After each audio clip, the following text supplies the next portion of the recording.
प्रभात छात्रों, मैं आपकी हिंदी की अध्यापिका आज आप सभी को कक्षा 9 का क्षितिज पुस्तक का अध्याय 9 पढ़ाने जा रही हूँ, जिसका नाम है साखियाँ एवं पद। ये काव्य कबीरदास द्वारा लिखित है। आइए पढ़ें इस काव्य के माध्यम से वो हमें क्या बताना चाहते हैं। तो ये पाठ का पूरा पहले हम लोग पंक्तियों को पढ़ेंगे। इस पंक्तियों को पढ़ने के बाद धीरे धीरे हम उसका भावार्थ स्पष्ट करेंगे, जिससे कि आप लोगों को हर एक लाइन अच्छे से समझ में आए। तो पहली पंक्ति है, मानसरोवर सुभर जल, हंसा केली कराही, मुक्ता फल मुक्ता चुगे, अब उड़ी अनंत ना जाही। तो सबसे पहले हमें सभी शब्दों का अर्थ जानना होगा। जैसे मानसरोवर, मानसरोवर का अर्थ होता है मन रूपी सरोवर। सुभर का मतलब होता है पवित्र, जल का अर्थ होता है पानी। तो इस तरीके से हम सभी का अर्थ जानेंगे, जो कि आपके पाठ्य पुस्तक में पहले ही से दिया हुआ है। तो सभी का अर्थ समझकर हमें इसे समझने में आसानी होगी। तो आइए मैं आपको इस सभी दो पंक्तियों का भावार्थ बताती हूँ। तो इस प्रस्तुत साखी में भगवत प्रेम का वर्णन किया गया है। भक्त ईश्वर भक्ति में लीन हो जाते हैं जब ज्ञान रूपी जीव मन रूपी सरोवर में विहार करता है और वहाँ वह मुक्ति रूपी मोतियों को चुगता है, तब उसे और कहीं भटकने की आवश्यकता नहीं पड़ती। यानी जब व्यक्ति को ईश्वर मिल जाते हैं तो उसे और कहीं जाने की ज़रूरत नहीं पड़ती है।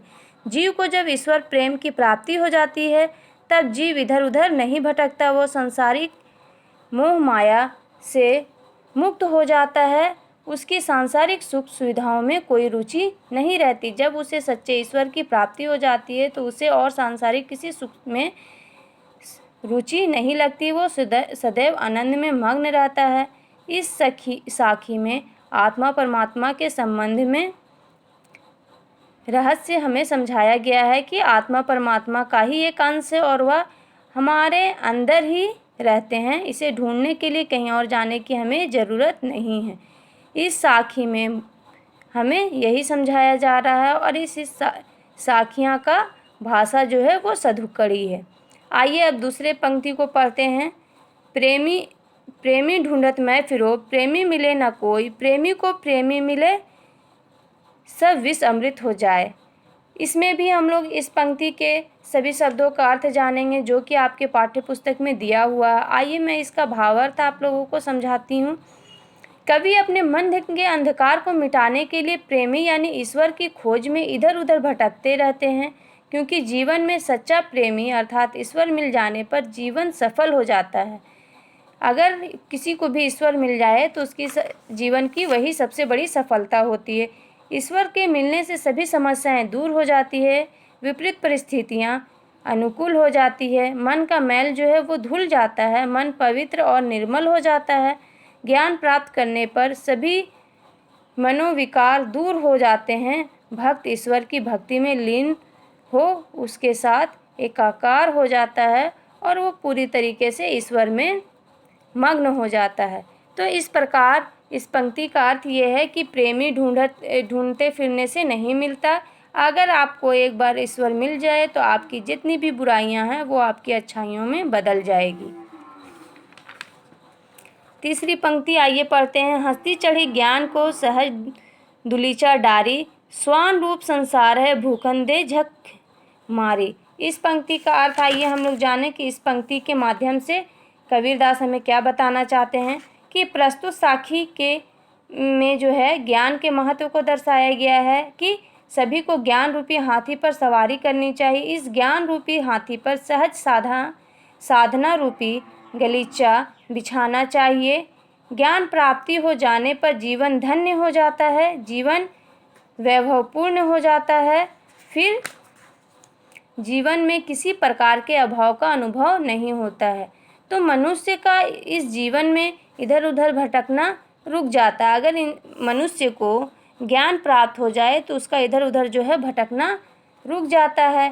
कवि ने इसे अज्ञानी संसार की तुलना कुत्ते से की है। जिस प्रकार हाथी को देखकर कुत्ता भौंकता है लेकिन हाथी अपनी चाल में चलता रहता है, ठीक इसी प्रकार इस संसार में ज्ञानी को देखकर अज्ञानी चिढ़ते रहते हैं, वे बेकार में अपना समय नष्ट कर देते हैं और कुत्ते बिना जीवन निरर्थक और सराहनीय माना गया है।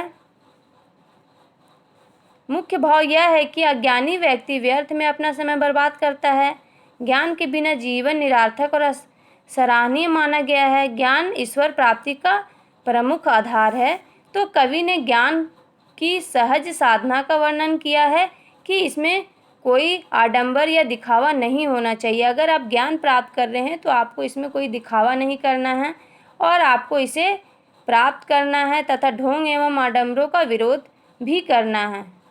तो इस पंक्ति के माध्यम से हमें ये समझ में आया है कि हमें ज्ञान प्राप्त करने के लिए कभी भी अज्ञानियों की बातों का ध्यान न देते हुए हाथियों की तरह चलना चाहिए और एक दिन अपने आप को पूर्ण रूप में लाना चाहिए। अब आइए चौथा पढ़ते हैं। पाखा पाखी के कारणे सब जगराहा भुलाए, निरपक होई के हरि भजे सोई संत सुजान। यानी पक्ष विपक्ष के कारण पूरा जग जो है भुला चुका है। तो इसका आइए भावार्थ हम लोग समझे कि संसार के लोग जो है पक्ष विपक्ष के कारण यानी कि धर्म के कारण, जात पात के कारण भुलावे यानी अंधेरे या अज्ञान में पड़े हुए हैं। जो किसी पक्ष के साथ जुड़ जाता है उसे उसमें अच्छाइयाँ ही अच्छाइयाँ नज़र आती, जबकि दूसरे पक्ष की अच्छी बातें भी उसे बुरी नज़र आती है। अपने पक्ष के प्रति अंधश्रद्धा तथा विरोधी पक्ष के प्रति अंध विरोध के कारण व्यक्ति दूसरे मत की अच्छी बातों को जानने से वंचित रह जाता है। ऐसा व्यक्ति अपनी रूढ़िवादी मान्यताओं से जीवन भर चिपका रहता है। वह संसार की वास्तविकता को जान नहीं पाता। जो व्यक्ति पक्ष विपक्ष के झंझट में ना पड़कर निरपेक्ष, तटस्थ या निष्पक्ष होकर ईश्वर के प्रति एकनिष्ठ रहता है, उसी व्यक्ति को ज्ञानी माना जाता है। अर्थात जो व्यक्ति धर्म के पक्ष विपक्ष में ना पड़कर निष्पक्ष होकर केवल ईश्वर को याद करता है, वही सच्चा इंसान कहलाता है। अब आइए आगे पढ़ते हैं। हिंदू मुआ राम कही, मुसलमान खुदाई, कहे कबीर जो सो जीवता जो दोहू के निकट न जाई। इसका अर्थ है कि हिंदू राम का नाम लेते लेते और मुसलमान खुदा खुदा करते मर गए। ये दोनों अपना जीवन नष्ट करते हैं। वही व्यक्ति सच्चे अर्थों में जीवित है जो इन दोनों के निकट नहीं जाता। कहने का मतलब यह है कि ईश्वर हर जगह पे हैं, लोग भ्रमवश उन्हें अलग अलग मानते हैं। राम और खुदा एक ही हैं। उनके नाम पर किसी प्रकार का भेदभाव हमें करना सही नहीं है। आज अच्छा जीवन वही व्यक्ति जी सकता है जो किसी संप्रदाय विशेष के बहकावे में ना पड़कर अपने कर्तव्य पथ पर हमेशा आगे बढ़ता जाए।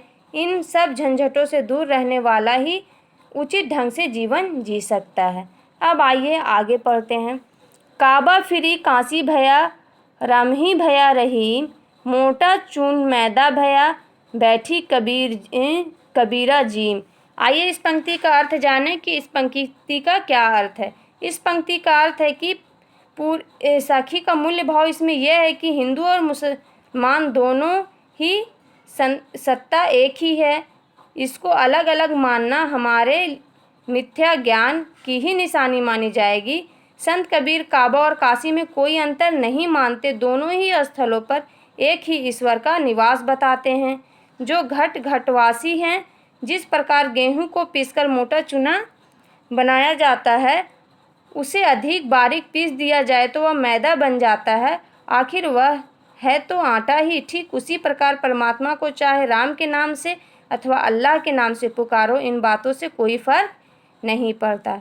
अब आइए आगे पढ़ते हैं कि आगे इस पंक्ति के माध्यम से क्या बताया जा रहा है। ऊंचे कुल का जन्मिया जो करनी ऊंच न होई, सुब्रन कलश सुरा भरा साधु निंदा सोई। इसका अर्थ यह है कि इस पंक्ति के माध्यम से साखी में यह स्पष्ट किया गया है कि व्यक्ति को हमेशा अच्छे कर्म करते रहने चाहिए, क्योंकि केवल ऊंचे कुल में जन्म लेने से वह बड़ा या महान व्यक्ति नहीं बन सकता है। क्योंकि ऊंचे कुल में हम जन्म ले लेंगे तो क्या उसके कारण हम एक ऊंचे तो कहला जाएंगे, मगर करनी ऊंची नहीं होगी तो हम उस कुल के लायक भी नहीं रह पाएंगे।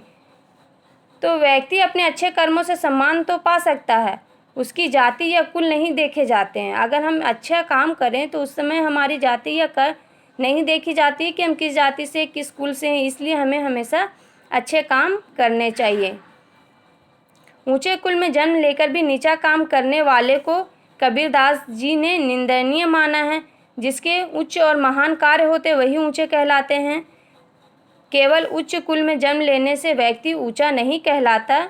इसमें उदाहरण के तौर पर समझाते हुए कबीर जी ने कहा कि सोने के कलश में यदि शराब भरी हुई तो साधुजन उसकी बुराई ही करेंगे, ना कि उसकी तारीफ करेंगे। तो यहाँ पे साखियाँ समाप्त हुआ। उम्मीद करती हूँ कि आप सभी को ये पाठ अवश्य समझ में आया होगा। धन्यवाद।